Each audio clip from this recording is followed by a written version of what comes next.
எல்லாம் அமைதியா உட்காருங்க. யாருங்க திரும்ப தேவையில்லாம பேசாதீங்க சார். ஸ்கூல் டீச்சர் மாதிரி பண்ணுது அம்மா. போக்கான கீழே விட்டு போறான்.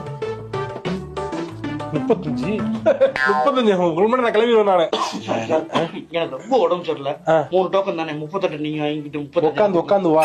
35 மேடம் நான் இருக்கு இந்த வந்துட்டேங்க. என் டோக்கன் நீங்க வச்சுக்கோங்க. ஓகேவா? என்ஜாய் பண்ணுங்க. எங்க வர்ற? ஏமா 35 உள்ள போயிட்டாரு போங்க. இது என்னது? இது 53. 53 ஐயோ 53 சார். இப்படி பாத்து 35 நினைச்சிட்டேன் சார் நானு. 38 எனக்கு 42 கொடுங்க திருப்பி கொடுங்க. வாங்க சார் கொடுத்து அப்படி பார்த்தா 53 டோக்கன் தான் அது. உனக்கு முன்னாடி தான் 48 தேங்க்யூ சார் தேங்க்யூ. 52 53 53 இல்ல 3 மணிக்கு வாங்க. 3 மணிக்கா? ஆமா மூடிட்டோம். டாக்டர் சாப்பிட போயிட்டாரு. ஐயோ